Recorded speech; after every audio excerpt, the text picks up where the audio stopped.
महाकाल कौन है? भगवान शिव के अनंत रूप की दिव्य कथा। बहुत समय पहले, जब न पृथ्वी थी, न आकाश, न दिन था, न रात, चारों ओर केवल अंधकार और अनंत शून्य फैला हुआ था। ऐसा लग रहा था मानो समय भी रुक चुका हो।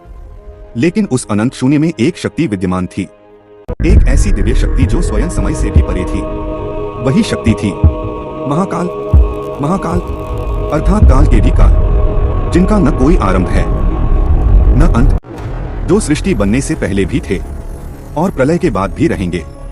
धीरे धीरे उस शून्य में दिव्य ऊर्जा प्रकट होने लगी। कॉस्मिक प्रकाश की लहरें पूरे ब्रह्मांड में फैलने लगी। तभी क्षीरसागर में भगवान विष्णु योग निद्रा में प्रकट हुए। वे शेषनाग पर विश्राम कर रहे थे और उनके चारों ओर दिव्य प्रकाश फैला हुआ था। कुछ समय बाद भगवान विष्णु की नाभि से एक स्वर्णिम कमल निकला। उस कमल से प्रकट हुए ब्रह्मा जी। ब्रह्मा जी ने चारों ओर देखा। न कोई दिशा दिखाई दे रही थी, न कोई संसार। वे चिंतित होकर बोले, मैं कौन हूं? मुझे किसने बनाया?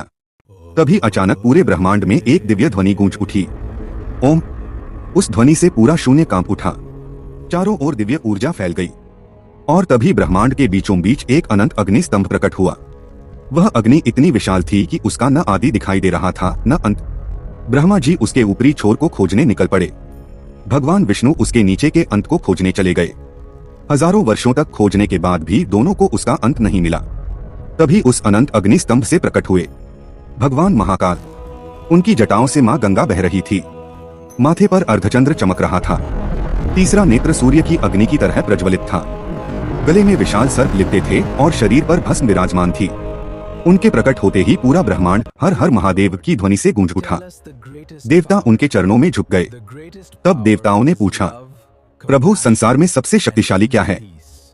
भगवान शिव मुस्कुराए और बोले, समय, क्योंकि समय हर चीज को बदल देता है। देवताओं ने फिर पूछा, तो समय से भी बड़ा कौन है? तभी भगवान शिव का स्वर पूरे ब्रह्मांड में गूंज उठा, मैं महाकाल हूं। समय भी मेरे अधीन चलता है। जब सृष्टि आरंभ होती है तब भी मैं हूं, जब सृष्टि समाप्त होती है तब भी मैं हूं। समय बीतता गया। धरती पर उज्जैन नगरी में दूषण नाम का एक अत्याचारी राक्षस रहने लगा। उसने कठोर तप करके वरदान प्राप्त किया था और अब वह साधुओं, ऋषियों और भक्तों को सताने लगा। मंदिर तोड़े जाने लगे, यज्ञ बंद हो गए, पूरा उज्जैन भय में जीने लगा। तब सभी भक्त एकत्र हुए और भगवान शिव की आराधना करने लगे। वे दिन रात केवल एक ही नाम जपने लगे, हर हर महादेव। भक्तों की पुकार सुनकर आकाश में बिजली चमकने लगी। धरती कांप उठी। क्षिप्रा नदी के किनारे अचानक भूमि फट गई। उस धरती से प्रकट हुए महाकाल। उनका रूप इतना विशाल और भयानक था कि राक्षस दूषण भी कांप उठा। महाकाल के तीसरे नेत्र से अग्नि प्रकट हुई। उन्होंने अपने त्रिशूल से दूषण पर प्रहार किया। एक ही क्षण में दूषण भस्म हो गया। पूरा उज्जैन हर हर महादेव के जयकारों से गूंज उठा। भक्तों की आंखों में आंसू थे। तब भक्तों ने हाथ जोड़कर कहा, प्रभु, कृपया यहीं निवास कीजिए और सदैव हमारी रक्षा कीजिए। भक्तों के प्रेम से प्रसन्न होकर भगवान शिव वहीं ज्योतिर्लिंग रूप में स्थापित हो गए। आज वही स्थान महाकालेश्वर ज्योतिर्लिंग के नाम से प्रसिद्ध है।